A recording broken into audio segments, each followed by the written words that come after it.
The first thing I do after becoming a zombie is run around collecting baby formula and diapers, all because I have adopted a human baby girl. Every other zombie mocks me as a fool, but what they do not know is that this baby girl is actually the reincarnation of the Empress of the human race. In her past life, she fought across countless battlefields, survived endless life and death trials, and slaughtered countless powerful enemies from foreign races. But in the end, during her ascension trial, she was ambushed and died at the hands of the Void Swarm Queen. Now she has been reborn, sent back 50 years to the early days of the apocalypse, except this time, she is a baby. As for me, the moment I cross over into this world, I get attacked by zombies and turn into one myself. Thankfully, I keep my human consciousness. I have survived for a month on frozen meat from a store freezer, but now the meat is starting to rot. Zombies eat rotten meat, sure, but with a human mind, I absolutely refuse to accept that. I have no choice but to disguise myself as an ordinary zombie and head out to find food. Just as I enter a home and start to walk toward the kitchen, I suddenly hear a baby crying from the next room. After I pry open the bedroom door, I find the room cozy and untouched, a sharp contrast to the bloodstains in the living room. There on the bed, a baby girl about 6 or 7 months old is crying her heart out. The couple must have locked the bedroom door in their final moments to protect their child. Meanwhile, Arya feels her heart turn to ash. She has finally been reborn, only for the first thing she sees to be a zombie. She has not eaten in a long time, and now, on top of the overwhelming terror, Arya, crushed by physical fear and starvation, passes out. Looking at this little one, I feel a little surprised. She is only 5 or 6 months old, yet her eyes carry such sorrow and helplessness. For a moment, I actually feel a strange kinship with her. Both of us have ended up in this world for reasons we cannot explain. 2 unlucky souls dropped into the middle of an apocalypse. And this tiny new life that suddenly appears before me feels like a light in the darkness, giving me a new purpose. So I decide to adopt this little one. But then I suddenly realize the little one has fainted from hunger, and the formula can in the room is already empty. I decide to head out and find some formula. I close the bedroom door tight and drag the sofa in front of it to keep any zombies out, but after searching the kitchen and finding nothing, I have no choice but to head upstairs. The 3rd floor hallway is covered in dried, dark brown bloodstains, and unspeakable bits of flesh litter the ground. Even with the building door open, the stench of rot is unbearable. There are even a few zombies in the hallway with mangled bodies. I am long used to sights like this, so I head straight in to search the apartments. I tear through several kitchens but find no formula, only some raw meat that has not fully rotted. Then I reach a unit on the 5th floor, where the woman of the house has turned into a zombie, and her own child has already been devoured by her. I fall silent. If the little one had not been locked away inside that bedroom, she might have suffered the same fate. Luckily, I find 2 unopened cans of formula in the kitchen, along with a couple of pounds of raw meat that has not gone bad. In her hazy state, Arya feels the taste of milk pouring into her mouth. She instinctively starts to suckle, and once she gets some energy back, she struggles to open her eyes. She is shocked to find that she is not dead. Even more shocking, a zombie is feeding her milk with a spoon, just like a nanny. In her past life memories, zombies are nothing but bloodthirsty monsters. She has even put down comrades who turned. Could it be that this zombie is planning to fatten me up before eating me? I have no idea what is going through the little one's head. I only see her open her eyes again, and I finally relax. But because the little one has gone so long without food, 1 bowl of formula is not enough. For a second, I forget that I am a zombie. I try to speak, but all that comes out is a low growl. I shut my mouth, turn around quietly, and end up making 3 full bowls before she is finally full. I sigh, realizing how hard it is to raise a child. I make a mental note to bring back more formula next time.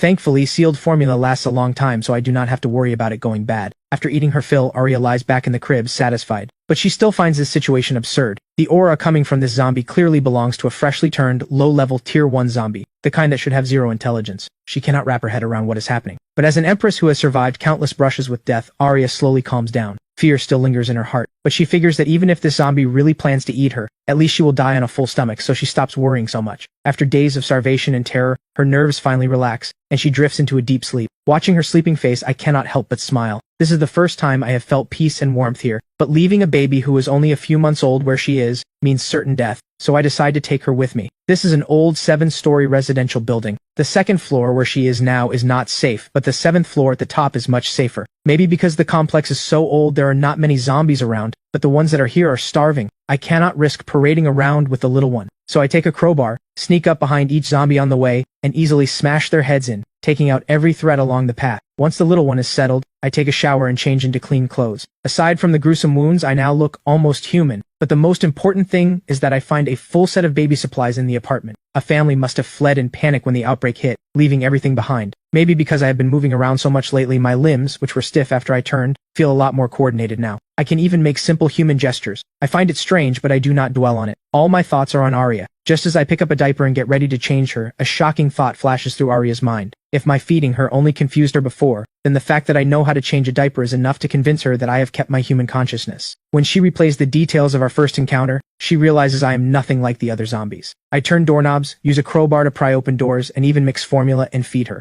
None of this fits the instincts of an ordinary Tier 1 zombie. She becomes more and more certain that I have kept my human awareness, because only a human will could ever suppress a zombie's bloodlust. But the next second, Arya's eyes go wide. The zombie in front of her does not look female at all, no matter how she looks at it. She never expected her dignity to be destroyed by a diaper, but she quickly lets it go. After all, just being reborn is a blessing, and this zombie saved her life. So a small thing like this is not worth fussing over. Arya watches as I, with my stiff limbs, clumsily change her diaper. Her heart feels touched and a little sad. She imagines that I once had a happy family only to be turned into a zombie when the apocalypse hit. The loneliness and pain of not belonging to any group anywhere touches the softest part of her heart. So she decides to accept me, to let me be her zombie daddy. After settling into our new home, I think about the food we both need, and decide to stock up. Going out during the day could draw attention from survivors and easily expose us, so I choose to move at night. Before I leave, I close the bedroom door and I even use a cabinet to block the stairway, guarding against both zombies and humans. I have witnessed plenty of people doing whatever it takes to survive. I know how dark human nature gets during the apocalypse, so I stay extra careful. I tie the iron gate on the first floor shut, and only then do I start hunting for supplies. The nearby residences do not have much per unit, but it all adds up. I gather enough food to stuff my hiking backpack full. After that, I carry a huge amount of formula and head back through the dark. But then I suddenly sense something is wrong. I look up and see that the moon hanging in the sky has turned a brilliant red. At the same moment, Arya wakes up and finds the room empty. After relieving herself comfortably in her diaper, she suddenly spots the blood moon outside the window. It looks like the age of global evolution is about to begin. Meanwhile, I am surprised by the sight of the blood moon. But since I am living through a zombie apocalypse and have seen scenes like this in science fiction movies, I accept it pretty quickly. This is what an apocalypse should look like. I keep hauling supplies back and forth, even grabbing books along the way. But on my fourth trip, I suddenly feel something wrong with my body. A strange burning heat rises inside my cold body, a feeling both foreign and familiar, like I am alive again. But then my brain starts itching unbearably, and it feels like my skull is about to explode. I guess my human consciousness is about to disappear, and that I am about to become a purely bloodthirsty zombie. Panic floods through me for a moment. But it is not just me. Even the other zombies under the moonlight are going through the same change, and the survivors bathed in the blood moon are running hot too. Their blood flows faster, their bones grow tougher. And up in the bedroom, Arya is also wrapped in the crimson moonlight. Her tiny body trembles slightly, burning with fever. After what feels like forever, I finally come to. The surroundings do not look any different, but the moment I move, I feel how much more agile I am. The stiffness from being a zombie is gone.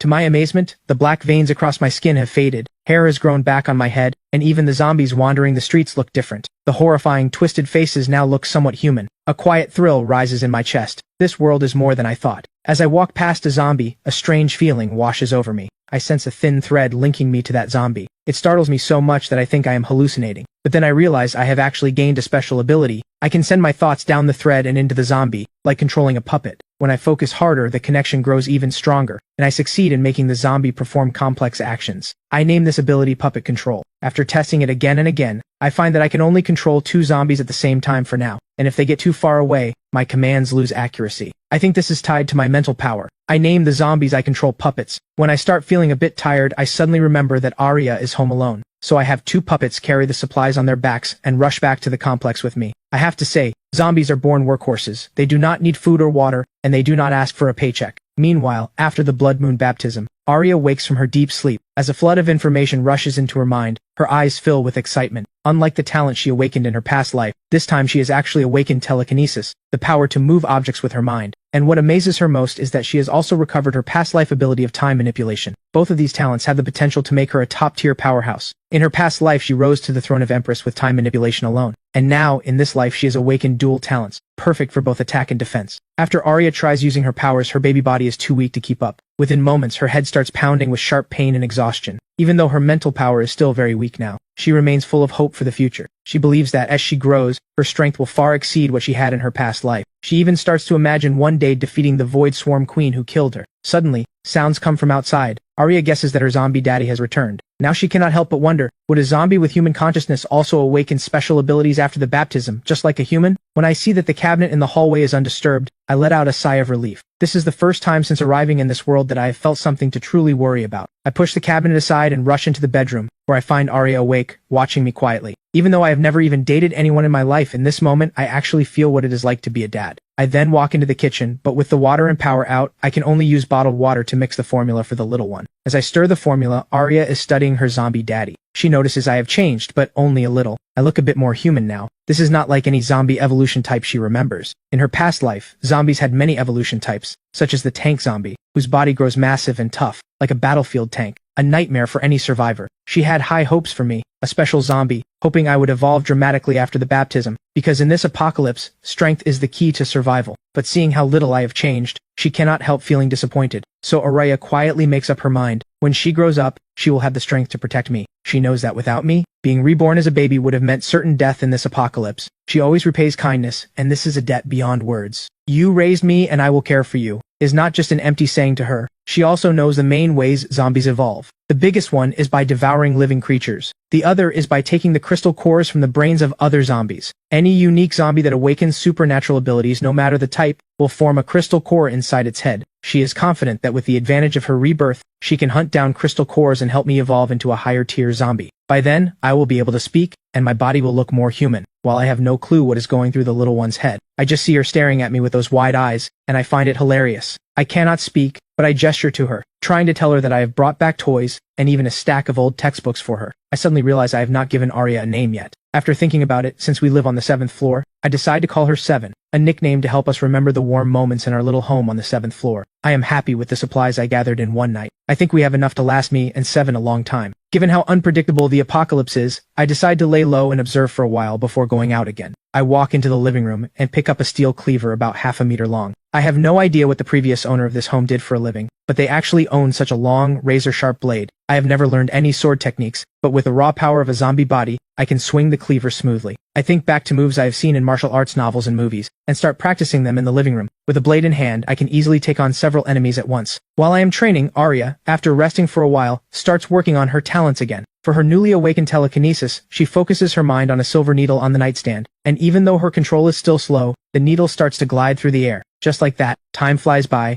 and 2 days pass. Both of us spend our days fully occupied. After feeding Arya, I hear movement outside. Through the balcony window, I see 2 zombies on the street ripping into each other, even though there is no food to fight over. This strange behavior goes against everything I know about zombies. Since the 7th floor is too high to see clearly, I head down to the 4th floor to get a better look. One zombie is nearly 2 meters tall, incredibly strong and muscular. The other has a thin frame, but its claws are as sharp as daggers. The hulking tank zombie has powerful defenses, while the stalker zombie hits hard but cannot break through the tank's defense. After a chaotic exchange, the tank zombie uses brute force to send the stalker zombie flying. One final punch crushes the stalker zombie's skull, and the tank zombie pulls out a white crystal core from its head. I am stunned by how much stronger these 2 zombies are compared to me. I am grateful I stayed cautious and did not go out. It seems this world is far crueler than I imagined. I cannot let a little evolution go to my head. The moment the tank zombie pulls out that crystal core, a powerful craving rises in me. My instincts tell me the crystal core is good for my body. Could it be that this whole fight between these 2 zombies was for the crystal core inside the other's head? After the tank zombie devours the white crystal core, it pounds its chest and roars in excitement, then smashes its fists into the cars nearby. The ordinary zombies around freeze when they hear the noise, then all back away, instinctively afraid of this monster. I guess the crystal core may boost the abilities of evolved zombies. The raw craving I feel when I see a crystal core is even stronger than the hunger for flesh. If I can eat one, it will definitely boost my puppet control. But right now, I am clearly no match for that thing. Suddenly I spot a gas tank in the kitchen, and a plan instantly comes to mind. Meanwhile, Arya also hears the commotion outside. Even though she cannot see what is happening downstairs, with her past life experience, she figures that after the blood moon, the world has entered a peak of evolution, with zombies and mutant beasts killing each other for power. Human survivors will start hunting crystal cores, and later, they will even develop cultivation methods. As the unmatched empress of the human race, what Arya practiced in her past life was the top-tier crystal breathing technique. Arya understands that her zombie daddy,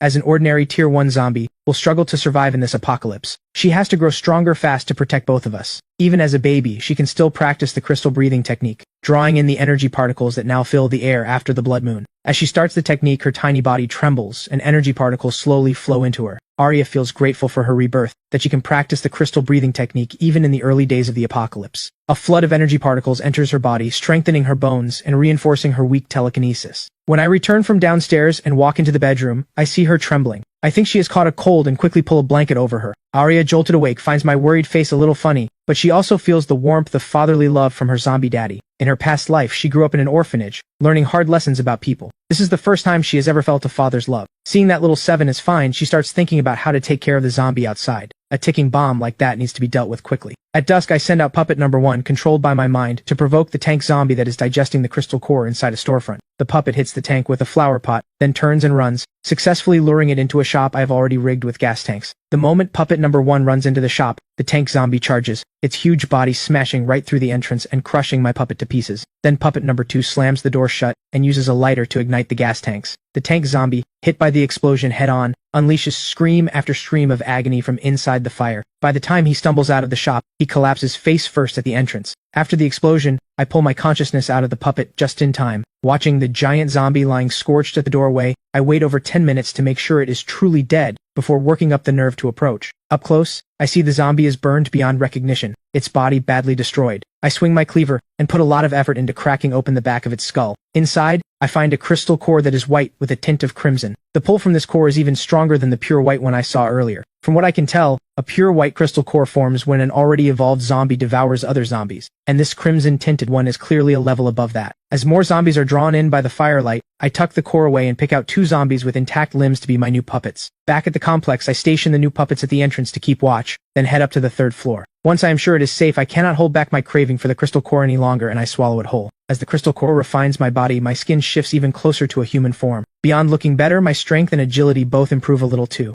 After a brief dizziness, my mind becomes sharper than ever, my 5 senses grow keener, and controlling zombies feels even easier. Right now, I can control 5 zombies at once. I also gain a new ability called Shared Vision, breaking past the limit of only controlling puppets I can see. Now I can control them remotely. After testing, the maximum mental range is 1,000 meters. Within this range, I can have my puppets act without ever going out myself, which hugely boosts my chances of staying alive. Arya hears the explosion and the screams of the evolved zombie. Since she is on the 7th floor, she is not worried about being found, but the fact that I have not come back makes her heart ache. She knows that in her baby body, she has no chance against a powered-up evolved zombie. She knows how dangerous it is to run into one. All she can do is pray that the heavens do not take away this zombie daddy, who has given her a father's love. She wants to keep practicing the crystal breathing technique, but her mind is too restless to focus. Just then, she hears the sound of the door opening outside. Arya lets out a sigh of relief, and a small smile appears on her face. After all, only her zombie daddy can unlock a door and let himself in. When I come back and see Arya smiling, my heart warms. The thought that my stronger power will let me protect her better makes me happy as I walk into the kitchen to mix her formula. Watching her drink it down with such joy, I feel as if this decaying body of mine is bursting with new life.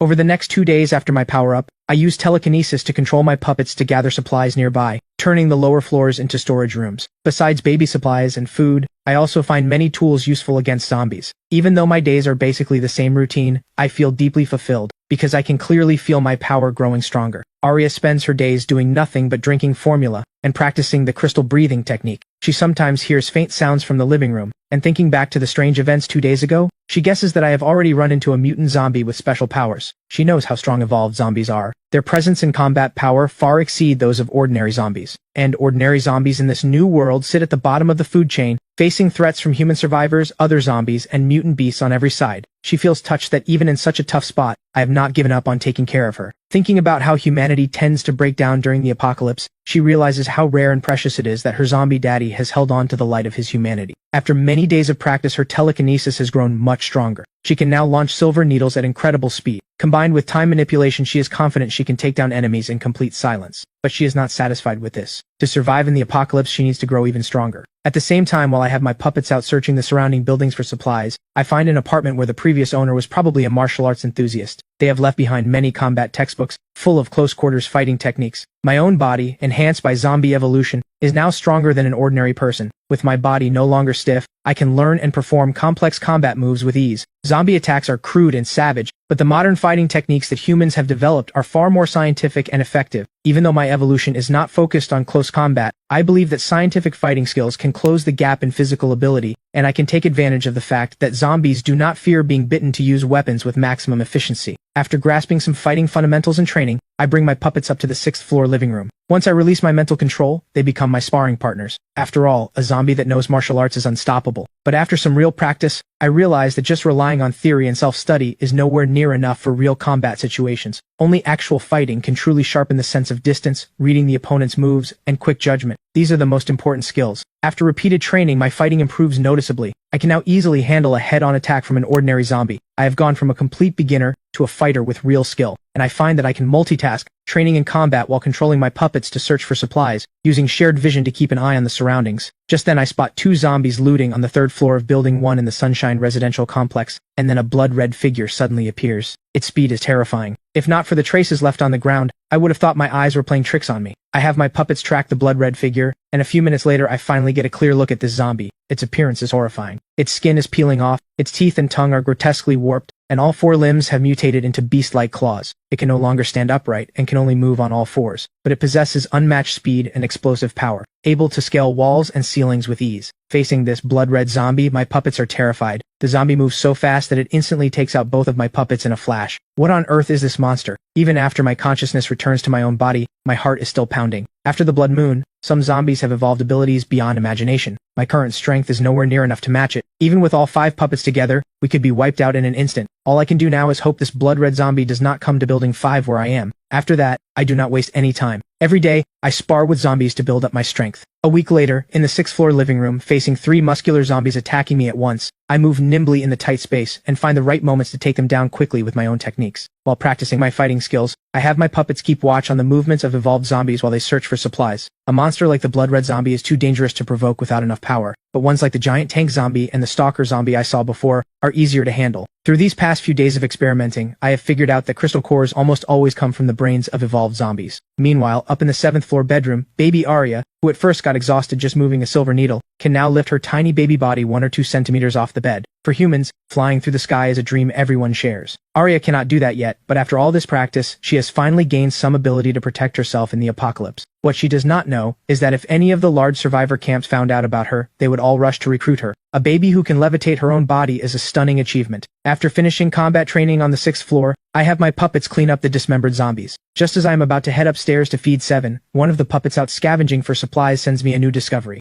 Not far away, a thin stalker zombie with greatly improved speed is chasing down a sickly, malnourished human survivor. The survivor has run out of stockpiled food and was forced to go out hunting, only to run into the very evolved zombie I have been searching for. The stalker zombie is incredibly fast. It punches its claws right through a car door and uses it to drift around the corner perfectly, catching up to the survivor and killing him. Watching this scene, I realize my chance has come. Ever since I devoured a crystal core and felt that surge of power, I have been hungry for more strength. I immediately send puppets to follow and watch this stalker zombie. I leave 1 puppet to track its movements, and call in 4 more puppets armed with fire axes. Once all 5 puppets are in position, I have them pretend to be ordinary zombies, keeping a safe distance, slowly moving in to surround the stalker zombie, while it feeds on the human flesh. I set things up this way, because the stalker zombie is so fast that if I act recklessly, all my puppets could be wiped out. When the distance between us and the stalker zombie drops to 10 meters, I order the 5 puppets to charge at once. The stalker zombie, relying on its speed, dodges most of the attacks, but thanks to my half-encirclement strategy, its right arm and back still get slashed. However, one of my puppets has its axe stuck between the zombie's ribs, and gets its head ripped apart by the furious stalker. I then have 2 puppets fake a frontal attack to draw the zombie's attention, while 2 others take the chance to resume their attack. The stalker swats away the puppets in front, but it cannot dodge the horizontal slash to its waist. A large chunk of flesh is sliced off. The wounded stalker unleashes a burst of speed and tears apart another puppet's head. But the remaining 3 puppets rush in fast, and the stalker can no longer escape the storm of axes. It is finally killed. After successfully taking down the stalker zombie, I have the remaining puppets dig out the crystal core. Then they head back to the complex.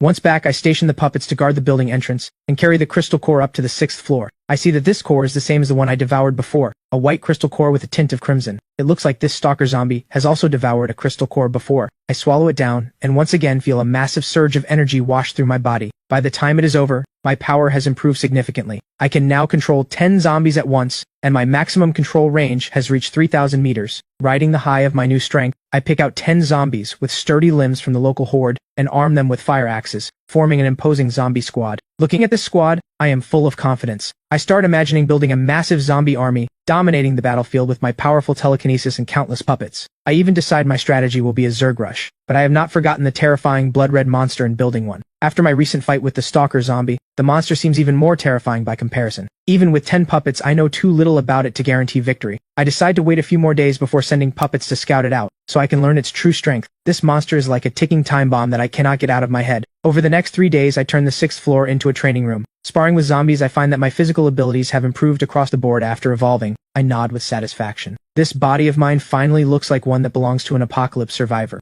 After training, I have my puppets clean up the battle debris, wash the blood off myself, and head back up to the 7th floor to feed little 7. Watching her innocent smile, I cannot help but smile back. Her appetite is getting better and better. After feeding her, I use a toy I scavenged to play with little Seven. Arya watches her zombie daddy try to entertain her with such clumsy moves and is at a loss for words. On the outside she looks like a baby, but inside she is a mature, calm, and decisive Empress. But still, this is her zombie daddy's good intention, so she gives him a little smile. But to her surprise, when I see her smiling along, I get even more into it. Arya's eye twitches a little. Fine, she will just treat it as practice for her telekinesis. After playing with Arya, I decide to test the strength of the blood-red monster in Building 1. I pick 10 tall and muscular puppets from the ordinary zombie horde, and arm each with a fire axe. The squad looks fierce, but I feel that is not enough. I remember the electric scooter shop on the corner sells helmets, so I have the puppets smash open the shop and equip each one with a full-coverage motorcycle helmet. After all, the head is a zombie's fatal weakness. Even if the body is torn apart, as long as the head is intact, the puppet can still swing an axe right back at the enemy. Once everything is ready, I remotely control this newly equipped puppet squad and march them toward Building 1. With my mental range now reaching 3,000 meters, and knowing I cannot win in close combat, I choose to stay in Building 5 and command from a safe distance. The squad starts on the first floor, carefully searching every room and corner. They pay special attention to the ceilings, in case the blood-red monster who can run along walls and ceilings launches a surprise attack. The puppets quickly clear 4 floors, but they still find no trace of the blood-red monster. What they do not know is that the blood-red monster is clinging to a blind corner on the 5th floor like a spider. As the puppets head upstairs, the monster suddenly attacks. With one strike, it sends the puppet closest to the door flying. Thankfully, the helmet keeps the puppet alive. I quickly command the puppet squad to counterattack, swinging their fire axes. If Arya were here, she would recognize it at a glance. The zombie in front of us is the evolved apocalyptic form known as the Licker. In Arya's past life memory, this zombie caused massive casualties among human survivors in the early days of the apocalypse. Now the Licker is enraged. Its claws move with lightning speed, knocking away several puppets. But under my control, the puppets ignore their own injuries and grab on tightly to its claws. The other puppets bring their axes down on its head. The Licker is trapped in the middle of the puppet circle. Even though it manages to leap away, it still takes hit after hit. I have a few puppets focus their strikes on the same spot. In the end, under my control, 3 puppets together cut off one of the Licker's arms. The wounded Licker leaps up to the ceiling. I have the puppets throw axes at it, but the Licker is just too fast, and my low-tier puppets cannot match its speed in throwing power or accuracy. Their attacks drop off sharply. The Licker smashes through a window and escapes onto the building's outer wall, vanishing in the blink of an eye. I curse myself silently for underestimating its strength. Despite all my preparation, I still let it get away. The Licker zombie moves with frightening speed and can run on the outer walls of buildings as if they were flat ground. This escape could put it on alert, or even drive it to seek revenge. I am grateful I gave the puppets helmets, which kept my losses down. But what worries me most now is this blood-red monster. If it ever sneaks up to Building 5, that would be a disaster. If it finds little Seven and starts climbing the outer wall, there would be no way to defend against it. I quickly come up with a defense plan, stationing 3 strong, fully armed puppets to patrol Building 5. That way, even if the monster sneaks in, I will know right away. I also send out other puppets to search for more evolved zombies. Devouring 2 crystal cores and growing stronger had me feeling pumped, but this blood-red monster makes me realize that I am still just small fry. Meanwhile, up in the 7th floor bedroom, Arya is using her telekinesis to make 2 cloth dolls dance through the air. As an empress in her past life, she does not really care for things like this, but to honor my good intentions. And after realizing that practicing telekinesis with dolls works pretty well, she keeps it up. Sensing that I have returned, Arya quickly hugs the dolls to her chest. When I come in and see her happily playing, my emotions are instantly soothed. Little one, this world is far too dark and broken. I hope that when you grow up, you will not be disappointed by it. You have to be able to grow up carefree, just like you are now. I hope the 2 of us can keep on living through this apocalypse. I look at the bedroom window, and my face turns serious. I head out and bring back wooden boards and nails to seal up the window. Arya watches her zombie daddy with a puzzled look. He has barely been going out these past few days, and now he is boarding up the windows. Could it be that her zombie daddy has sensed how strong the evolved zombies are, and is so scared he wants to hide from the chaos outside? She thinks about it more, and that is the only reason that makes sense. It looks like her zombie daddy really is a coward, but she has overlooked one possibility. The truth is, I am doing all this to protect her. After the blood moon, quite a few awakened humans have emerged. At first they ran from ordinary zombies in panic, but later on, even ordinary humans could easily hunt down these low-tier zombies. I keep hammering nail after nail, and after a while, the window is finally secured. While boarding it up, I left small openings for light and air so the defense holds, but Arya does not have to live in a depressing space. This also buys me reaction time if the blood-red monster shows up. Over the next 3 days, the blood-red monster does not appear, but I still keep my puppets patrolling Building 5. I cannot let my guard down. Suddenly I feel a wave of mental disturbance. One of my puppets, searching a convenience store 2 streets over, has run into several human survivors. At first the survivors think it is just an ordinary zombie, but when the puppet turns to check them out, they are horrified. One of them, a strong man named Bruno, grabs an iron pipe and charges at the puppet. I have the puppet fight back with its fire axe. The moment they clash, I am stunned. The puppets I chose were all the bigger, stronger ones, and zombies are already stronger than ordinary humans. But I never expected this man's strength to be so insane. The fierce force coming through the iron pipe makes the puppet's arm go numb. Bruno's strength is shocking. He knocks the axe right out of the puppet's hand and crushes its head with one blow. Bruno walks up to the fallen puppet, a little puzzled. This world really is something else. Even zombies are using weapons now. Could this be some new type of evolved zombie? But he does not dwell on it. He calls his companions over to grab the supplies fast, worried it might attract more evolved zombies. Seeing Bruno take out a zombie with one swing, his companions look up to him as they loot the shop, showering him with praise. Good thing Bruno is with us, otherwise we would never have found this much food. Yeah, what is an evolved zombie next to Bruno? With Bruno's incredible strength, it is just one swing and they are done. After all, to keep a strong protector in the apocalypse, the group has to put on flattering smiles. Bruno, hearing his companions' praise, feels pretty smug. I am surprised to find human survivors over a month into the apocalypse, especially someone like that man Bruno, whose strength against my puppet was overwhelming. He is probably an awakened human. An ordinary person could never have that kind of power. Given how clever and complicated humans can be, I worry that they might target our supplies and put me and Little Seven in danger. I decide not to send puppets to that area anymore. After the surprise encounter with the human survivors, a few more days pass in the blink of an eye. I have already stopped collecting supplies, because the puppets have been so efficient that every room in Building 5 is now packed with all kinds of supplies. Meanwhile, Arya has been using her telekinesis to practice crawling on the bedroom bed. As her control over her body gets better and better, Arya can crawl across the bed faster and faster. In the end, with the help of her telekinesis, she finally learns how to walk. Just then, I push the door open and walk in. When I see the scene on the bed, my jaw drops. The little one is only a few months old. How was she already walking upright? I am shocked at first, then filled with joy. I had been planning to help Arya adjust to apocalypse life, but I never expected her to learn to walk so young. I carry Arya into the living room, thinking the flat floor will be better for her to practice. Arya adapts quickly with her telekinesis, but since her physical strength is so limited, she has to use telekinesis to balance, and stops after practicing for a little while. Thinking she is tired, I carry her to the sofa to rest. After that, I take my steel cleaver out to the balcony to practice my sword work. After devouring those crystal cores, my body has fully evolved. Right now, as I swing the steel cleaver through the air, it cuts the air with a sharp whistling sound. My current training is just based on old memories of martial arts I had in my past life, imitating simple moves with the cleaver. But I figure that as long as I get stronger, I could shatter someone's guard even with a brick. Arya watches and is genuinely surprised. I am actually working on getting stronger. She had thought I was just an ordinary zombie, but with my human consciousness, I can use weapons, which gives me an advantage among low-tier zombies. However, as the Empress of the human race in her past life, Arya has rich experience in combat and martial arts training.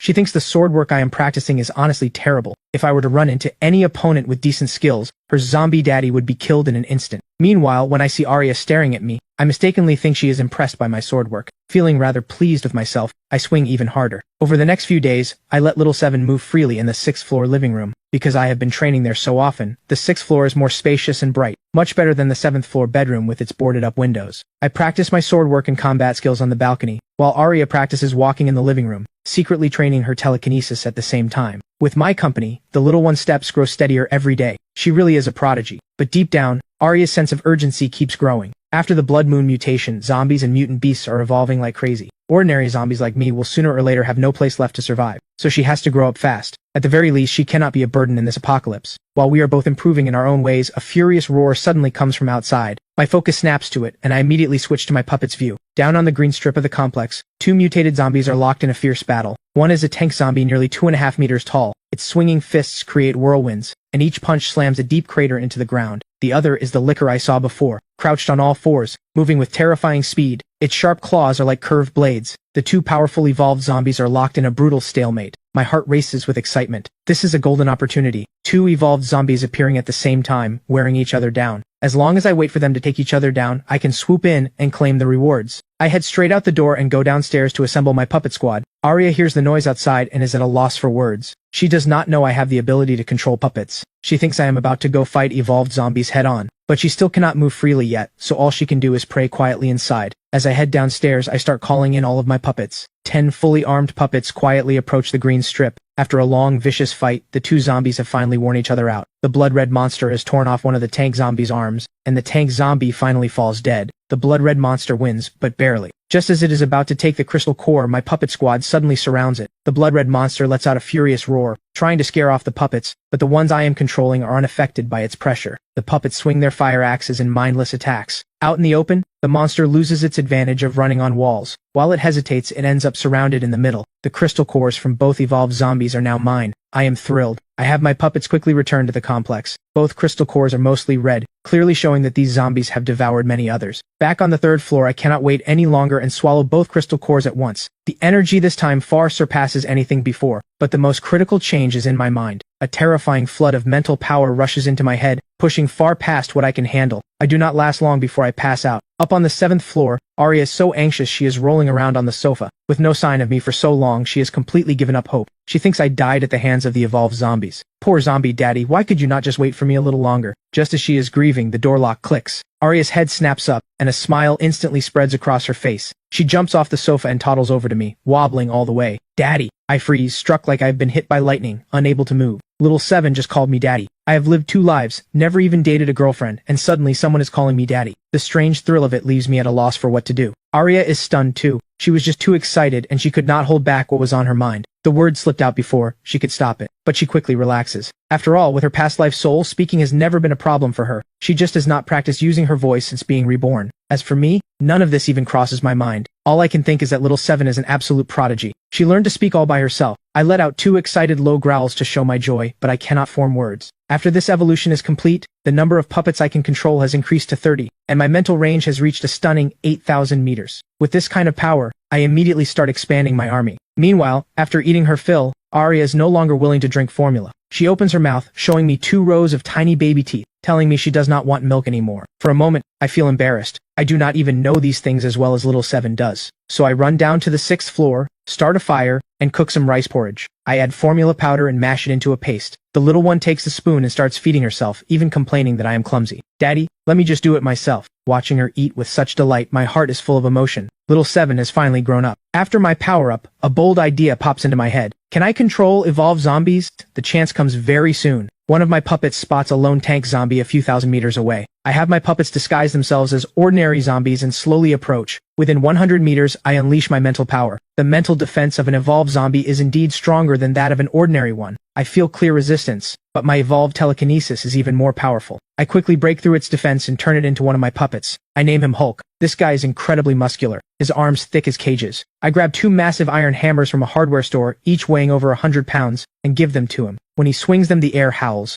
With him standing at the complex gate, he's basically a guardian god. With Hulk on duty, my sense of security skyrockets. Soon after, I also subdue an evolved stalker zombie and name him Flash. He is incredibly fast and skilled with dual blades, which perfectly makes up for Hulk's lack of speed. 1 for offense, 1 for defense, plus over 20 ordinary puppets, and I feel like I can walk like a king through this apocalypse. Meanwhile, Hulk runs into a mutant giant hound while searching for supplies. It is nearly 2 meters long, with thick jet black fur, and a body as bulky as a wild boar. This is the first time I see a mutated creature other than zombies in this apocalypse. I have Hulk move in. Hulk smashes the hound's front leg with 1 swing of his hammer, and follows up by crushing its skull. From the hound's brain, I pull out a white crystal core, so mutant beasts also carry crystal cores. I haul the hound's body back to the complex, eat some of the flesh to satisfy my hunger, and leave the rest for Hulk. The fresh meat heals Hulk's wounds at a visible rate. After devouring the crystal cores from the mutant hound and another tank zombie I just ran into, my mental power rises again. But Arya has no idea about any of this. While I am out, Arya sneaks downstairs to investigate. She finds that every floor from the 3rd to the 6th is packed with supplies. Formula stacked into mountains, bottled water piled to the ceiling, and tons of baby supplies and food. Oh my god, how much stuff did my zombie daddy hoard? Beyond being shocked, she's even more certain of her judgment. An ordinary zombie could never haul this much.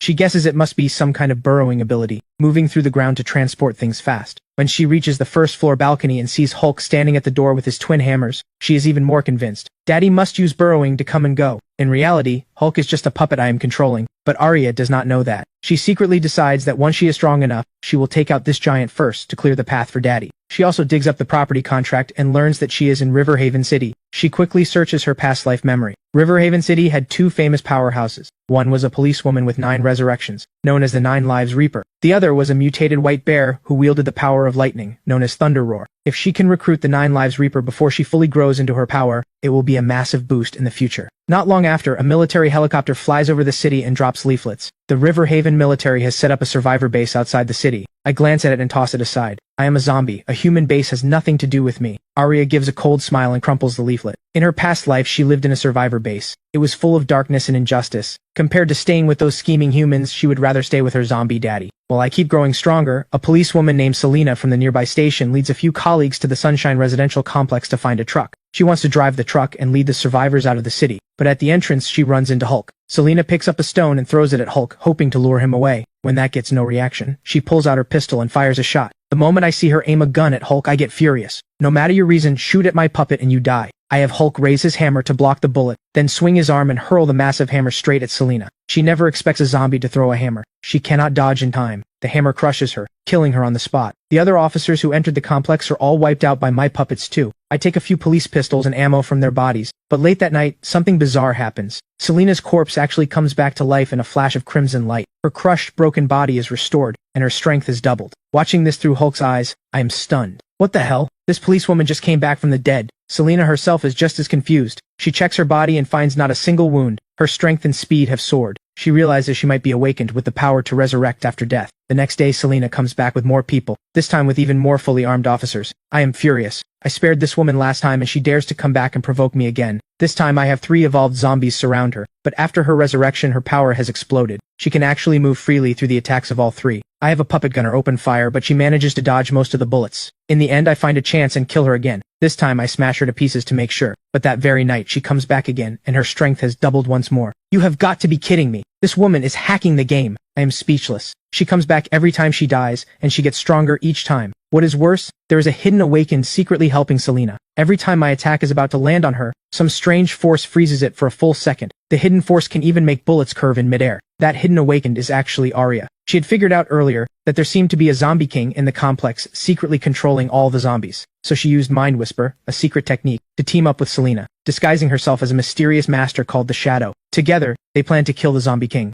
Selena, thinking she has found a kindred ally, gladly agrees to the partnership. On the night of the operation, Selena lures Hulk away from the gate and successfully breaks into the complex, but I personally block her in front of Building 5. To protect Little 7 on the 7th floor, I have pulled all my puppets back around Building 5. With my cleaver in hand, I strike out in pure rage, every move brutal and merciless, nothing like the gentle me she usually sees. Arya watches in secret from the 2nd floor of Building 1, using her time manipulation again and again to stop my killing blows. But she only protects Selena from being hurt. She never lets Selena harm me. Selena is completely confused. Which side is this Shadow on? My attack on this zombie just got blocked too? Arya only sends back one message. You cannot touch this zombie. The fight grows more intense. Selena desperately tries to break into Building 5, but I block her every time. I let out scream after scream, the rage of a man protecting his loved ones, until the temperature in the whole complex seems to drop. At that moment, Arya finally sees the truth. When Selena charges at Building 5, every zombie in the complex rushes madly toward Building 5. They are not protecting some zombie king. They are protecting her on the 7th floor. And the one giving the order, the one driving every zombie to fight to the death, is her zombie daddy. Wait, could daddy be the zombie king? At this moment, every clue connects. Her zombie daddy is the very zombie king she has been trying to hunt down. I am such an idiot. Arya almost ended up digging out her own daddy's crystal core to feed it back to him. Once she realizes the truth, she immediately stops helping Selena. Without her secret support, Selena instantly falls behind. I control 3 evolved zombies, join the fight myself, and beat her like a punching bag.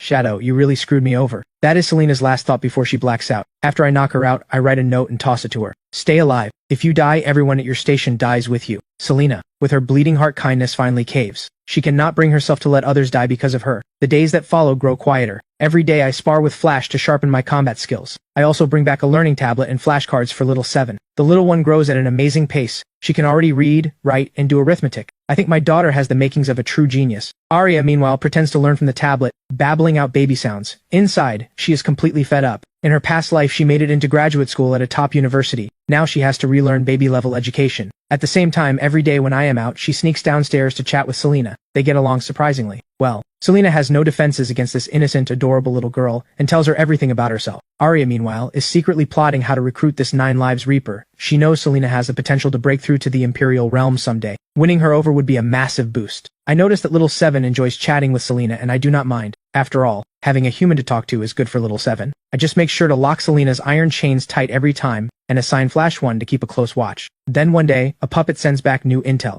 On a distant street appears a Tier 2 tyrant zombie like nothing I have ever seen. Its arms have fully transformed into razor claws. Its strength and speed are terrifying beyond belief. A human awakened is being chased, and barely escaping. That man is Bruno, the strong man who fought my puppet before. The tyrant zombie's wounds actually heal on their own. Bruno slashes it several times, but it does no good. In the end, Bruno ducks into a narrow alley and barely makes it out alive. An idea sparks in my mind. This tyrant zombie is too strong. I cannot beat it head on, but But I have a better plan. I have flash lured the tyrant to the area near the police station. Selena happens to be on her way back from a supply run. The moment she spots the tyrant, she draws its attention without hesitation to protect her people at the station. Let them fight, and I will take the prize. After fighting hard, Selena realizes she cannot win, so she lures the tyrant to a gas station and shoots the fuel tank. The gas station erupts into flames. The tyrant struggles out of the inferno, charred all over but somehow still alive, but its wounds are devastating. I immediately send Titan and Flash to charge in. Badly wounded, the tyrant cannot withstand Titan's massive 1-ton steel staff. It quickly drops. Unable to stand, Flash takes the opening and slashes with his blades, finally killing the tyrant. When I pull out the Tier 2 crystal core, I am thrilled. But this time, I do not rush to swallow it. First, I cook for Little 7 and set up the defenses. Only then do I head to Building 4 and swallow the core. The massive surge of energy pushes me straight into Tier 3. My body undergoes a complete transformation, and my mental power explodes several times over. My control range expands from 10,000 meters to tens of kilometers. I can now command up to 100 ordinary puppets, and even Tier 2 evolved zombies are easy to handle. I can outpace Flash, the Stalker zombie, and overpower Hulk the tank zombie head-on. Now I finally look the part of an apocalypse survivor. Not long after breaking through to Tier 3, I subdue another Tier 2 tank zombie. This one as large as a small car. I name him Titan and give him a 1-ton steel staff. One swing from Titan can turn a car into scrap metal. Thrown, it can pierce concrete walls. With Titan guarding the complex gate, even evolved zombies dare not approach. Meanwhile, Arya has also secretly broken through to Tier 3. After her breakthrough, her telekinesis grows much stronger. She can launch iron nails at incredible speed. Combined with her time manipulation, she can kill in complete silence. In all of this apocalypse, she is already among the top-tier human powerhouses. At some point, a manual titled The Blood Reaver Saber Art appears at my feet. I assume it is a secret manual left by some mysterious master, so I start studying it. Little do I know, Arya secretly wrote it in a workbook and tossed it to me. This saber art uses blood as a guide, refining killing intent. Once mastered, it needs no weapon. The killing aura of one's own blood becomes the strongest blade in the world. I progress rapidly after taking it up. My combat power leaps to a new level, but the peace breaks when a 5-man awakened squad arrives in Riverhaven City from the survivor base to gather supplies. They notice that all the supplies near the Sunshine Residential Complex have been cleaned out. They track my supply hauling puppets back to the complex and climb the wall to sneak in at night, but they have no idea I spot them the moment their feet touch the ground. My puppet army quickly surrounds them. Flash 2 cuts down one awakened in an instant.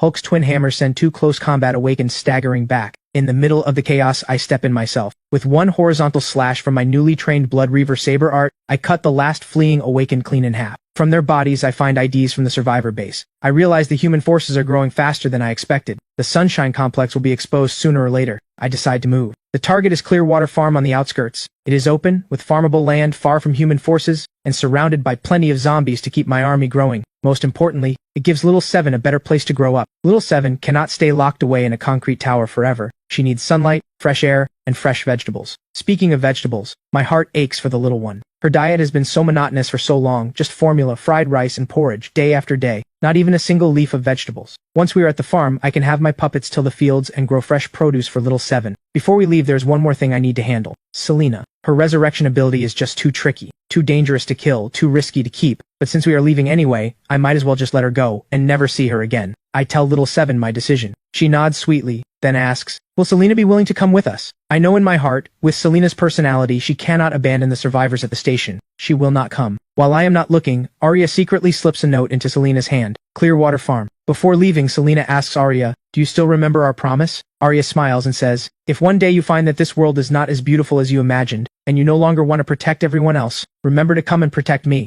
After Selena limps back to the station, she finds a scene that shatters her. The survivors she fought so hard to protect have become man-eating monsters. They have killed every officer who refused to join them. They even killed Selena herself. Selena resurrects for the 3rd time, her power surging again. She personally executes them, leaving not one alive. The last young man kneels on the ground begging, Officer Selena, you are a good person. I just wanted to live. I did not mean to.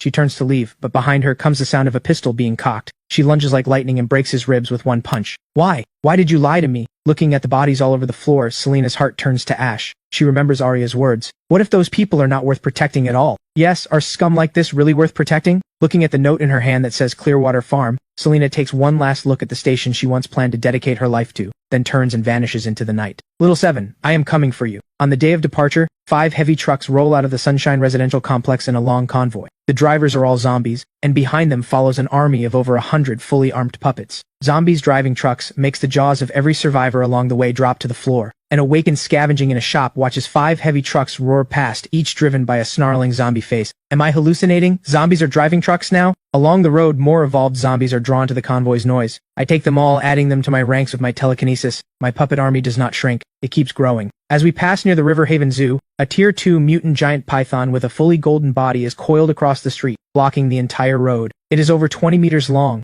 its scales shining with golden light. 2 scouting puppets get swallowed whole in one bite. I have Titan take the lead with his steel staff. One swing slams the python's head and dazes it. Hulk and the other tank zombies block the sides to keep the python from slithering away. The stalker zombies swarm in, slashing at its body with steel blades. At the critical moment, a tyrant zombie leaps down from a building and drives its claws into the python's vital point, tearing open a massive wound. Titan follows up and crushes the python's skull with one strike. After extracting the Tier 2 crystal core, I decide to give it to Titan. Cores below Tier 3 are not very useful to me anymore, but they can make my puppets much stronger. Quality over quantity. I want to build an elite force made entirely of high-tier evolved zombies. Arya looks at the python, her eyes practically sparkling. Daddy, I want to eat snake meat. The little one has been eating formula and fried rice every day. She is sick of it. Seeing a snake this big, she can barely tear her eyes away. But I am not sure if humans can eat mutant beast meat. I have to put it on hold and find a human survivor later to test it. Once Daddy makes sure it is safe, I will cook it for you. Arya is a little disappointed, but she understands Daddy's caution. She knows that mutant beast meat is not only edible, it is a powerful tonic. She just cannot explain how she knows. The convoy keeps moving. The skyscrapers on both sides fade away, replaced by barren but open countryside. I check the map. Just 10 more minutes, and we will reach Clearwater Farm. The evening sun dyes the sky blood red. I watch the scenery roll by, then glance at little Seven, who is leaning against the window, quietly looking outside. The sunset glows in her eyes. This is the first time since her rebirth that she has left the Sunshine Complex to see the outside world. I reach out and gently pinch her little cheek. Little Seven looks up and gives me a sweet smile. Daddy, the world outside is so big. Yes, the world out there is huge and it is dangerous, but no matter what this world becomes, as long as little Seven is by my side, everything has meaning. On the horizon, a vast farm slowly comes into view. That is our new home, Clearwater Farm. Meanwhile, behind us, dozens of kilometers back in the ruins of Riverhaven City, a figure radiating terrifying power is racing along the tire tracks. The gentleness and kindness in Selena's eyes are gone, replaced by cold determination. But when she thinks of that little girl smiling at her with a bottle in hand, the corners of her lips still tilt up without her noticing. After arriving at Clearwater Farm, I follow the map, drive along the forest path for a while, and finally see the farm's main gate. The steel gate is flanked by walls of wooden posts and wire fencing, hung with high-voltage warning signs. The wire shows signs of force damage. Sitting in the truck, I survey the farm with satisfaction. Clearwater Farm is quiet on all sides, hard to spot, and much larger than the Sunshine Complex. There is more than enough room for me, Seven, and my massive puppet army. Most importantly, this place is not as suffocating, making it perfect for the little one to grow up. Daddy, are we there yet? Arya stretches. I nod, then send a team of puppets through the broken section of the wall to scout the farm. The moment they enter, my brow furrows. The farm is covered in dried, dark brown bloodstains. I focus on finding the vegetable garden, only to find that all the crops have been destroyed, with massive footprints on the ground. It looks like some mutant animal lives on this farm. Right then, the sound of fighting and animal roars echoes from deeper inside. I have my puppets follow the sound. In the livestock area, they find a mutant bull. The most absurd thing is, this yellow bull has grown fangs more exaggerated than a lion or tiger. It is gnawing on the corpse of some unknown animal. After the apocalypse, even cows have switched to eating meat. When the bull notices the puppets, it charges without hesitation. This guy is already at Tier 2 level. Ordinary puppets are no match. I send in Titan and Tyrant 1 to engage. Titan slams his staff into the bull's head, making it see stars. Tyrant 1 takes the chance to rip a huge wound with his claws, but the bull's hide has evolved to be incredibly tough. Luckily, it does not dodge. After a few exchanges, it finally collapses. Tyrant 1's claws pierce through its skull, and I extract a Tier 2 crystal core that is almost amber. After dealing with the bull, the search continues.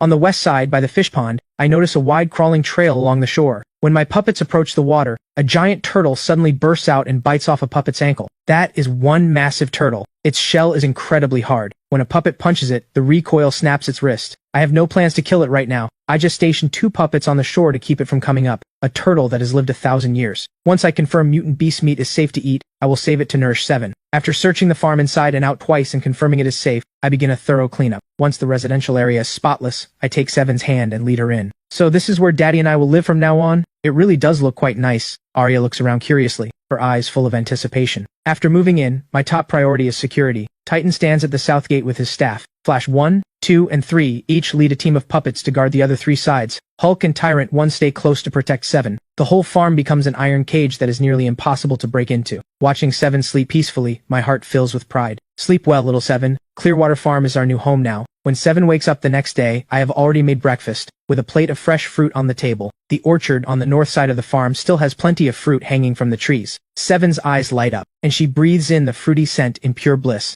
After breakfast, she heads outside and sees teams of fully armed zombies patrolling the farm in perfect order. Daddy is really amazing. His control over these zombies is far better than an ordinary zombie king. She hugs my leg, begging to go for a walk. I give in and take her to the vegetable plot. When 7 sees my puppets actually farming, she is stunned. In my past life, I grew up in the countryside and farmed with my grandparents. I know a thing or two about farming, so I am confident I can restore the ruined fields. Meanwhile, I feed the 2 Tier 2 mutant beast crystal cores I had saved to Titan. Titan successfully advances to Tier 3. His body swells up like a balloon until he is the size of a truck. Pitch black scales start growing across his body, impenetrable to blades or bullets. Even bullets bounce off. I test it with my cleaver, and the scales only show some scratches. With this, Titan becomes the main battle tank of the zombie world. With a Tier 3 powerhouse guarding the gate, my confidence soars. At the same time, I find a new path to power. Since high-tier zombies are rare, I will feed crystal cores to my puppets myself. During this time, 7 has been sneaking off to the fish pond to feed the mutant ancient turtle. For 3 days straight, she feeds it mutant python meat, with her own blood hidden inside. On the 3rd day, she uses the ancient beast taming art she obtained from a sealed realm in her past life. She forms a contract with the giant turtle. From now on, she can give it simple commands and even communicate with it through her mind. She also teaches it a breathing cultivation method, planning to one day raise it into a powerhouse like the black tortoise from her past life. I am completely clueless about all this. I just think 7 likes the old turtle as a pet,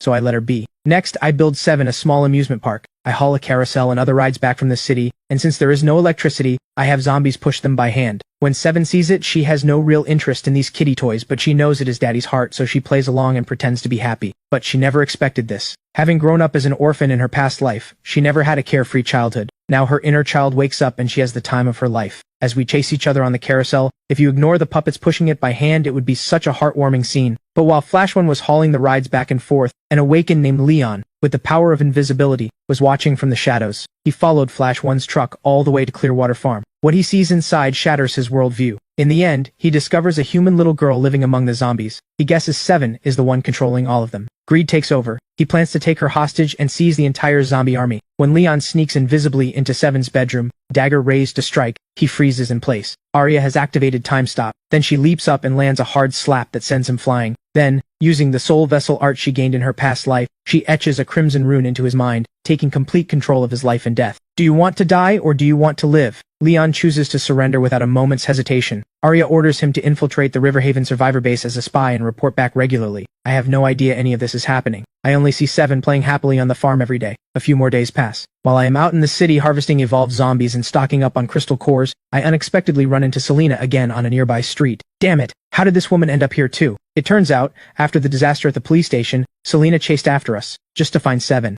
She has had a rough journey, nearly driven mad by harassment from the vengeful liquor zombie. I knock her out and chain her to the slide in the amusement park. But this time, Selena's personality seems to have completely changed. After the betrayal at the station, she is utterly disillusioned with humanity. All she wants is to protect 7. 7 takes the chance to slowly win her over, bringing her meals and chatting with her. Selena finally lives a comfortable life since the apocalypse began, with food, water, and no fear. Even she herself has to admit, living with the Zombie King is somehow more comfortable than being among humans. Meanwhile, I keep growing stronger, harvesting evolved zombies in the South River district and feeding crystal cores to my forces. My Tier 2 puppets now number over 30. One night, after hunting mutant beasts in Golden Dragon Mountain, I claim a Tier 3 crystal core. Combined with the steady harvest from the Stadium Zombie Farm, I have finally gathered enough to break through to Tier 4. I swallow 4 Tier 3 crystal cores at once, and break through to Tier 4 on the spot. My mental power explodes several times over, and my control range surges past 50 kilometers. My body undergoes a complete transformation. Aside from my dark red pupils, I look almost identical to a living person. Next, I quickly raise 4 Tier 4 puppets in a row. Meanwhile, Arya has also secretly broken through to Tier 4. Her telekinesis has grown so strong she can fly for long stretches and use all kinds of elemental arts. She uses Spirit Link to control bees to watch over the farm inside and out. And while I am not looking, she uses blood refinement art on the bloodthirsty vines surrounding the farm, bringing them fully under her control. These bloodthirsty vines are mutant plants I transplanted from Golden Dragon Mountain. They can drain a living creature dry of blood and flesh, but ignore zombies completely. I planted them a kilometer out from the farm to form a defensive line. But after 7 refines them with blood, this barrier becomes a killing array she can command at will. But a crisis is closing in. The River Haven's survivor base, due to a zombie tide appearing in the capital, has officially announced the concept of the Zombie King.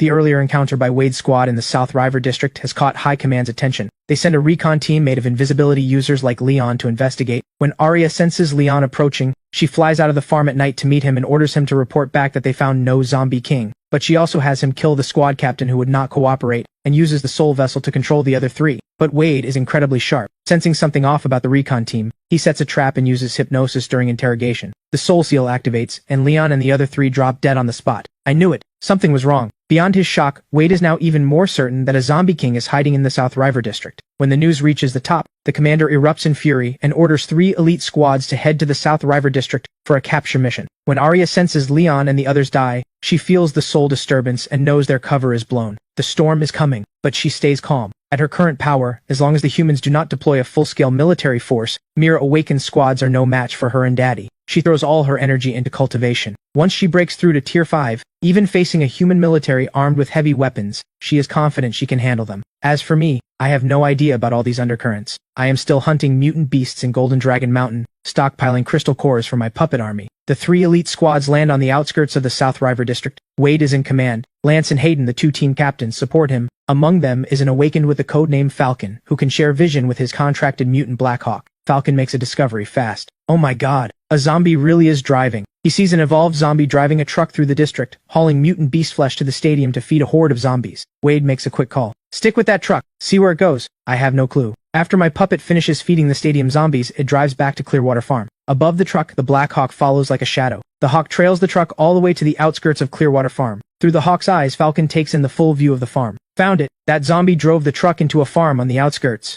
Falcon reports in a low voice. The defenses are incredibly tight. Outside the walls there is a huge patch of blood-red vines, and at the gate stands a massive zombie the size of a 2-story building. The 3 commanders' faces go pale. The Zombie King's lair is in that farm. Hayden swallows hard. That giant at the gate is at least a Tier 3 tank zombie with that kind of defense. I also see several enormous evolved zombies patrolling inside, all of them giving off terrifying auras, at least 4 or 5 at Tier 3 level. But Falcon cannot see everything. The Black Hawk's altitude is too high to fully scout the inside. What do we do? Attack directly? Lance asks with a frown. Wade shakes his head. No, we do not know enough. Rushing in is too risky. Let us send the intel back to base and let High Command decide. And those blood-red vines do not look right. They look like some kind of mutant plant. They could be a defense the Zombie King set up. What about that mysterious little girl? If the Zombie King's lair is at this farm, she is probably inside too. But the biggest threat right now is not the girl. It is the Zombie King himself. If we alert him, we all die here. After discussing it, the 3 decide to hold off, sending the farm's location and defense details back to the River Haven base via comms, waiting for orders. The news quickly reaches the commander. The conference room sinks into heavy silence again. Sir, Wade's team has confirmed the location. The farm's defenses are extremely tight, with several Tier 3 or higher evolved zombies guarding it. Outside the walls is a defense line made of unknown mutant plants. Tier 3 zombies.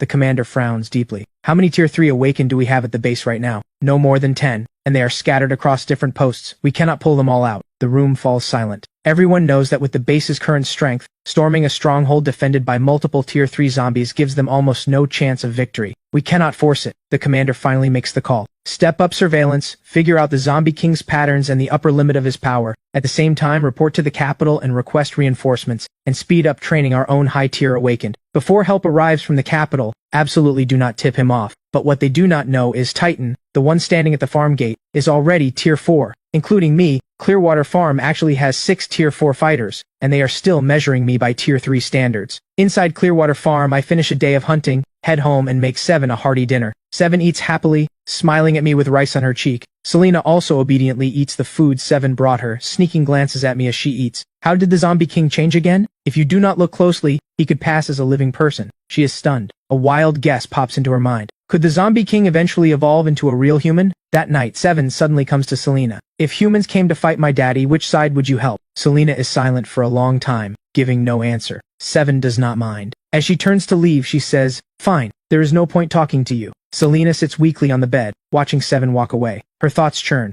Humans and the Zombie King will eventually become enemies, but Selena thinks back to what happened at the station. Then she thinks about this farm, how 7 brings her meals and chats with her every day. The Zombie King may keep her chained like a pet, but he has never actually hurt her. She suddenly feels ridiculous. Selena lies back down, staring up at the slide above her, through a sleepless night. Dozens of kilometers away, on a high ridge, Wade's Blackhawk still circles above Clearwater Farm. Falcon suddenly opens his eyes. Captain Wade, a truck just left the farm heading toward Golden Dragon Mountain again. Wade nods. Keep watching. Log his daily patterns. Departure time, route, return time, all of it. And find a way to see deeper into the core of the farm, especially where that zombie king actually is. The Black Hawk circles silently high in the sky, taking in every inch of Clearwater Farm. Arya sits on a swing, gliding back and forth, her white dress flowing in the wind, a bright smile on her rosy face. Little Seven, looks like things are settled. Leaning against the slide, Selena watches Seven. You finally came out today. Arya nods. Even if the Riverhaven base sends people to the farm now, they are just walking into death. So, Little Seven, you will come out every day from now on? Selena sounds hopeful. Sitting alone in the amusement park has been so dull. Of course. Arya nods seriously.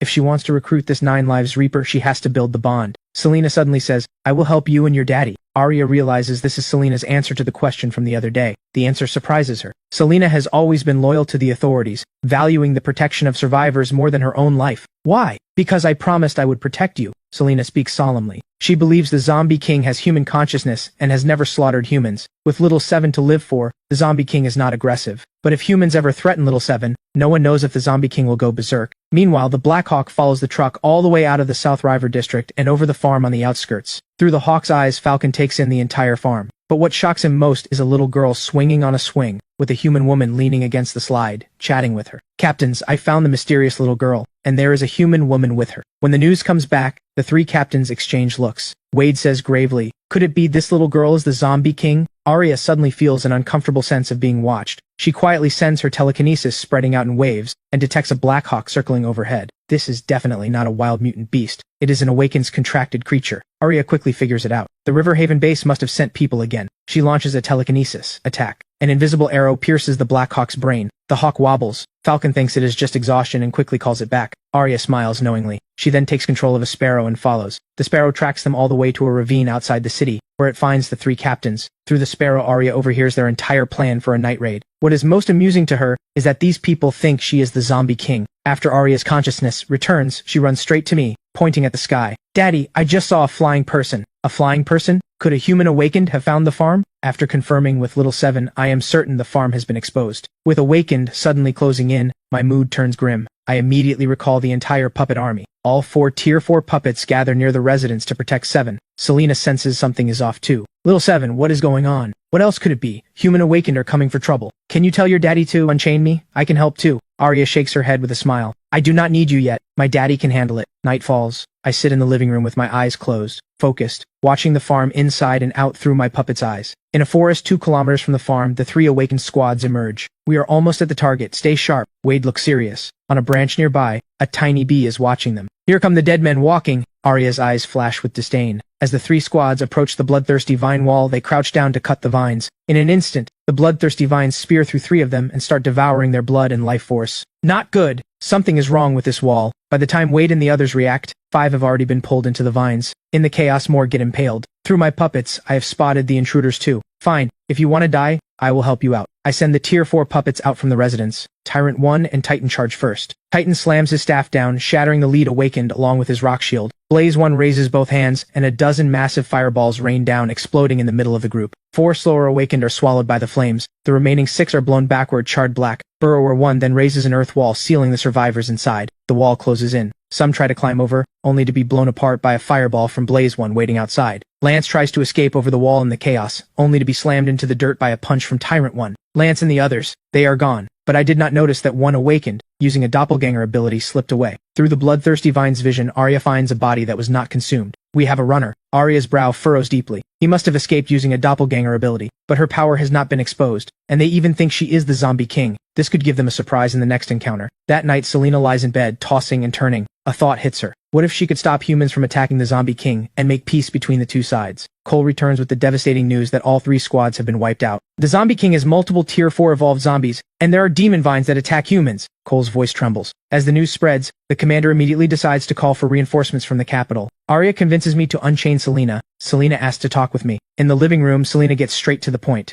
Zombie King, you still have human consciousness, do you not? My eyes go cold. This is my biggest secret. I write, I will not kill you. Go on. Selena takes a deep breath. Little Seven is still human. You do not want her to live with zombies her whole life, do you? If I ever become the leader of humanity, would you be willing to live in peace with humans? Both Arya and I are stunned by these words, but I do not refuse outright. Talk to me when you actually become the leader of humanity. The next day, Arya decides to reveal part of her power in front of me, so I will feel safe, unchaining Selena. Daddy, I think I just awakened a superpower. She spreads her arms and flies around the room. I am thrilled. Little Seven is awakened. I start training her seriously, having her practice attacks with iron nails and preparing poison needles as her hidden weapon. Little Seven is my biggest trump card. The Riverhaven base finally gets a response from the capital. They send the Sky Squad as support. Every member is a flying type Tier 3 awakened. A formation of 5 armed helicopters comes streaking in and launches a heavy bombardment on the farm. Damn it, my damn farm! But the Tier 4 puppets are unharmed. Blaze 1 and Blaze 2 transform into fire giants and weave a massive fire net across the sky, trapping the Sky Squad in midair. Bloodfang 1's Blood Lightning Orbs and Blood Divine Beams, combined with Tyrant 1's Steel Claws, take down one awakened after another. From the shadows, Arya uses time manipulation to handle multiple enemies charging at the residence. Selena fights desperately to protect Little Seven. She is impaled through the abdomen and falls in a pool of blood,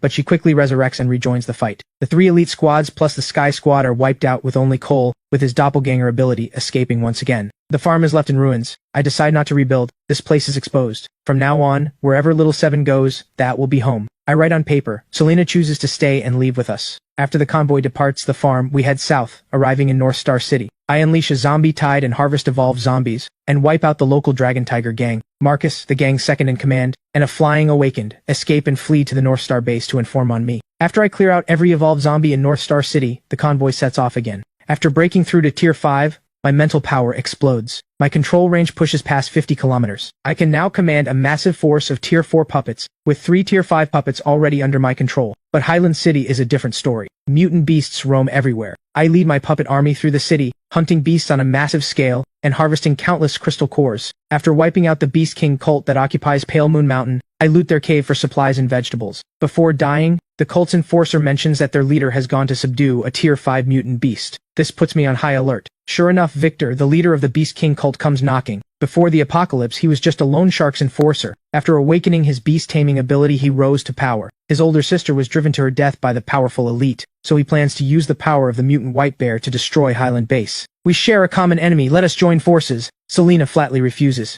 Sorry, not interested. After being shut down, Victor sends his mutant pangolin to attack Little Seven from underground that very night. But Arya kills the pangolin with one strike. Terrified, Victor flees in panic, and leaks our location to the Riverhaven base. In Highland City, Arya successfully breaks through to Tier 5. Her telekinesis can now condense into solid telekinetic needles that pierce through walls. Her time manipulation has awakened the essence of time, letting her instantly drain a target's life force. Selena too has broken through to Tier 4 thanks to both cultivation and constant combat. Auntie Selena, from now on you are the Black Bull Knight. No way, absolutely not, Selena snaps. The capital sends out its strongest trump card, Dragon Squad. This squad once killed a zombie king. The key member is a shapeshifter, called Vince, who can disguise himself as any living creature to infiltrate enemy ranks. Their plan is the same as before. Decoys on the outside draw attention, while Vince disguises himself as a zombie and sneaks in, aiming for a one-strike kill on the zombie king. One night, Arya finally works up the courage to confess to me. Daddy, actually I can use time manipulation. She demonstrates her power, and a pot of green vines instantly withers. A piece of snake meat dries out and hardens into stone in seconds. While I am still shocked, she drops an even more stunning truth. Daddy, actually I am already a Tier 5 awakened. I stand there frozen, but I do not press for answers. As long as she is my daughter, that is all that matters. Daddy, from now on I will protect you. Little Seven raises her tiny fist, her smile bright. I ruffle her hair, my heart warm and full of pride. When the convoy enters Pearl River City, I have my puppets harvest crystal cores as usual, but the Pearl River base reacts with shocking speed, deploying their entire force to launch a fierce assault. Blaze 1, with his fire spirit form, is immune to physical attacks, but the volley from self-propelled howitzers catches me off guard. At the critical moment, Arya unleashes her fury. No one hurts my daddy. Time manipulation, full power. Every shell is sent back along its path by her telekinesis, wiping out the entire artillery regiment in one stroke. The survivors flee in panic, only to be hunted down by my puppet army. Only one awakened escapes with the commander using teleportation. In this battle, the Pearl River base's offensive force is almost completely destroyed. Watching Little Seven's terrifying power on display, my heart swells with pride. With one move she crushes the human forces. Not even my Tier 5 puppets could match her. Meanwhile, far away, the Dragon Squad's helicopters are flying toward Highland City. Vince, the shapeshifter who can become any creature, is wiping his blade with a confident smile. Captain, do not worry. I will complete this mission for sure. After the Pearl River battle, I sit on the living room sofa, scanning the surroundings through my puppet's eyes. Daddy, we cannot stay here any longer. Arya walks to my side, her face serious. I nod. I have already thought about this. Even though we won that battle, the cost of being exposed is too high. Selena walks over from the window, dust from the battle still on her face. Little 7 is right, we have to leave fast. The Pearl River base reacts way too quickly. If they call in reinforcements, we could be surrounded. Half an hour later, the convoy speeds south along the main road of the Pearl River city. I deliberately choose a route far from the base. Through Arrow 1's aerial scouting, I confirm that the surviving Pearl River base forces show no signs of pursuit for now. After 2 hours at full speed, the convoy finally leaves Pearl River City behind. Daddy, where do we go next? Arya leans against the back window, her little face pressed to the glass. I spread out the map, my eyes sweeping across Riverstone Province. To the south is Tranquil City. Further south, we leave Riverstone Province. The bases throughout Riverstone Province have already formed an intelligence network. There is no way to hide our movements. But once we leave Riverstone Province, information passes much more slowly between bases in different provinces. By the time other provinces react, we will already be long gone. Leave the province? Selena seems surprised. That is a long way to go. The farther the better, Arya answers for me. If we stay in Riverstone Province, they will find us sooner or later. Selena thinks for a moment and does not argue. The convoy keeps heading south. Along the way, I casually harvest more zombie crystal cores. By evening, we set up camp by an abandoned gas station. A campfire flares to life. Selena puts a piece of grilled ribs on Little 7's plate, then takes a big swig of beer. Little 7, your daddy's cooking is so good. Was he a chef before the apocalypse? Maybe. Arya smiles as she takes the ribs. I sit in the passenger seat, flipping through the map. From here to the Riverstone Province border, it is about 200 kilometers. But the problem is, there is one city we cannot avoid. Tranquil City. Tranquil City stretches across the north-south route. Going around is nearly impossible. We have to cut straight through.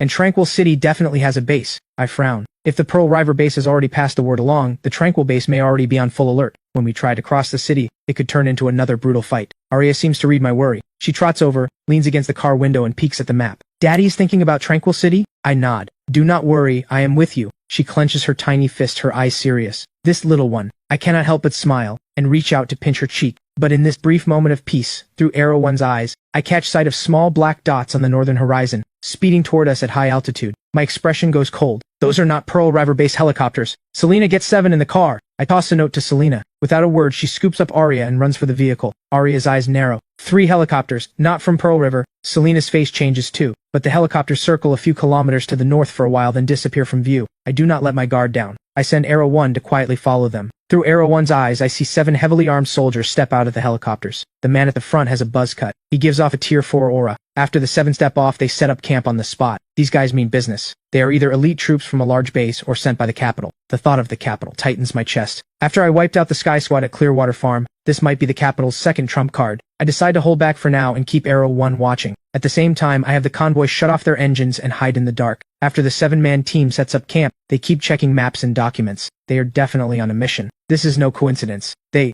are after me. Arya is not sleeping either. She sits cross-legged in the back seat cultivating. Sensing my shift in mood, she asks, Daddy, is something wrong? I write on a piece of paper. A 7-man squad has arrived from the north, heavily armed, likely from the capital. They may be after us. Arya reads it, her brow slightly furrowed. If it is a capital trump card squad, they likely have special ability users. Last time the Sky Squad was all flight types. This time may be even worse. That is exactly what I worry about. Suddenly, a tall, thin young man leaves the 7-man camp alone and walks into the nearby forest. Once inside, his aura suddenly shifts from human to zombie. This man can disguise himself as a zombie. In an instant, I see their plan. If I had not known, this shapeshifter could slip into my puppet ranks unnoticed, and then strike when he gets close. The last zombie king was probably killed exactly like this. Little 7, we have a problem. I tell Arya about the shapeshifter. After hearing it, Arya's face turns deadly serious. Disguised as a zombie, the innocence in her face fades, replaced by sharp focus. This ability is rare. If his disguise is perfect enough, Daddy, even your mental power may not detect him. But I can. Her tone is calm and confident. The power of time manipulation lets me sense the flow of time in every living thing. Zombies and humans have different temporal flows. Zombies have already stopped aging, while humans, no matter how they disguise themselves, still have a normal flow of time. If I focus, I will be able to pick him out. This puts me at ease, but I refuse to underestimate the enemy. We change the plan. I write on the paper. Skip Tranquil City. Take the mountain roads out of the province. Selena wakes up too, rubbing her eyes as she leans in to read the note. A detour? That will add several days. A few extra days beats getting ambushed. Selena looks at both of our expressions and does not ask further. Before dawn, I deliberately pick a remote mountain trail. The road is terrible, but the cover is excellent. But I underestimate the enemy's tracking ability. After about 3 hours of driving, I get an update. The 7-man squad has broken camp and is moving south, their direction parallel to ours. They are tracking us. Through Arrow 1's aerial view, I spot a mutant beast bird circling above the convoy. Shooting it down is easy, but it would tip them off and they might switch from ambush to a direct assault. After thinking it over, since they want to use a shapeshifter to assassinate me, I will turn their plan against them. I share the plan with Arya and Selena. Daddy, you mean to leave a deliberate opening, lure the shapeshifter in and wipe them all out? Selena hesitates. It is too risky. What if the shapeshifter's power is stronger than we expect? With me here, he cannot pull anything off. Arya pats her little chest.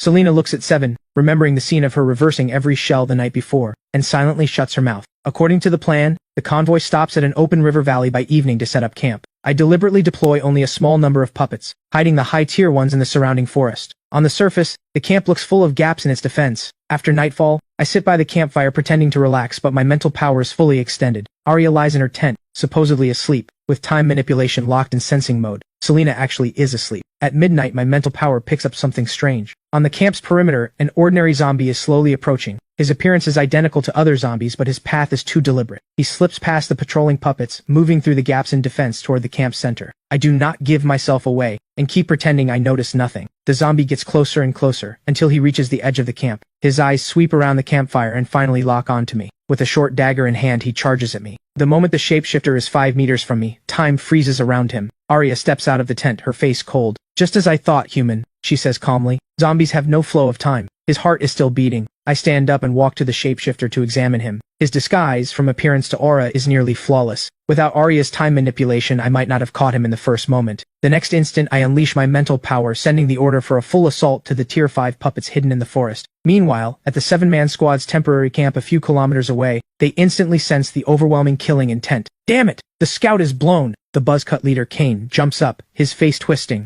Battle stations. But it is too late. A wave of crimson flame from Blaze 1 strikes first. In under 10 seconds, the 3 helicopters become 3 massive balls of fire, crashing to the ground. One awakened goes pale. Reaper 1 comes next. A crimson light wraps around an awakened in the middle of using his power. The man feels himself being pulled toward Reaper 1 against his will. The next instant, Reaper 1's tongue pierces through his chest. Arrow 1 dives down from the sky and unleashes the flying domain. Under his time-slow field, the ranged attacks of 2 awaken slow to a crawl, their power dropping to almost nothing. But Arrow 1's steel claws are unaffected. Hank's ability is metal skin, covering his whole body with a layer of silver metal armor. His defense is incredible. Titan slams his staff down. The metal armor caves in but does not shatter. But the second swing follows right behind. The metal armor explodes and Hank is sent flying, blood pouring from his mouth. Before he hits the ground, Reaper 1's whip-like tongue is already on him. Hank dies instantly. Through Puppet's eyes, I confirm that all 7 members of the squad are dead. I let out a breath of relief. Back at camp, I look at the shapeshifter still frozen in place. What do we do with him? Selena wakes up too, throws on a coat and steps out, startled by the scene. Kill him, Arya says calmly. With a wave of her hand, a telekinetic needle drives into the shapeshifter's forehead. Her time manipulation releases, and the shapeshifter's body slumps to the ground, returning to his human form. Selena crouches down and pulls out an ID from the inner chest pocket. Dragon Squad! I do not feel much, but Arya's reaction surprises me. She stares at the ID for a long time. The capital has sent 2 trump card squads in a row,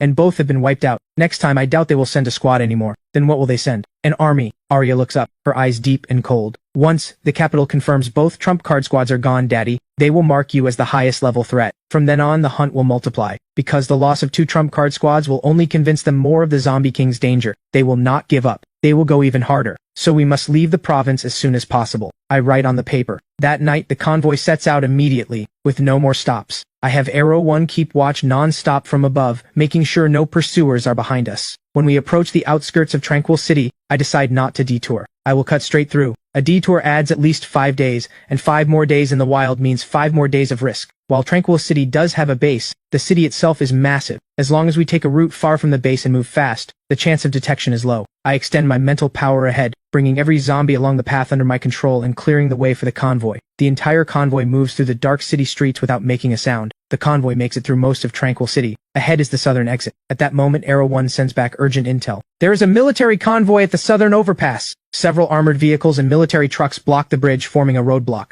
Snipers are stationed on buildings at both ends of the bridge. These are Tranquil base troops. But after a closer look, I notice these soldiers are not in a state of high alert. The Tranquil base likely set up checkpoints at major exits after receiving the Zombie King alert. Daddy, we cannot go through here, Arya says. Even if we can fight through, the noise will bring the whole base after us. I agree to detour. The convoy turns and ducks into a remote alley, swinging west. According to the map, I plan to cut through the industrial zone in the western part of Tranquil City and exit via the ring road there. But the industrial zone is in terrible shape, with collapsed factories and blocked vehicles everywhere. 20 minutes later, the convoy exits the industrial zone and reaches the ring road. Just as I think we are about to make it, the roar of helicopters suddenly comes from behind. 3 armed helicopters are flying in from the city, searchlight beams sweeping the night, hunting for something. Speed up! I send the command, and the convoy slams forward. The helicopters close in fast, their searchlights locking onto the convoy. Then the autocannons open fire. Bullets hit the road behind the rear vehicles, sending sparks flying. Convoy ahead, stop immediately for inspection or we will open fire. I ignore them. Blaze 1 rises from the convoy, turning into a streak of crimson light as he charges at the helicopter formation. Massive explosions light up the sky as wreckage rains down. The searchlights die, the pursuit ends. The convoy speeds across the city boundary and disappears into the night. We made it! Selena lets out a long breath, but I cannot relax. The tranquil base will report our direction. The rest of the trip is a race against time. The convoy charges forward at full speed. At dawn, we finally see the sign marking the border between Riverstone Province and the neighboring province. But the moment the convoy crosses the line, Arrow 1 sends back a view from above that freezes my smile. On a hilltop south of the border stands Victor, looking down at the convoy crossing the border. He just watches from afar, as if tracking and observing. Arya also notices Victor. A flash of cold crosses her little face. This man is dangerous. He will not let this go. Should we take him out first? I shake my head. Victor's mutant pangolin may be dead, but he himself is a beast tamer. Who knows what other cards he is hiding? But now is not the right time to deal with him.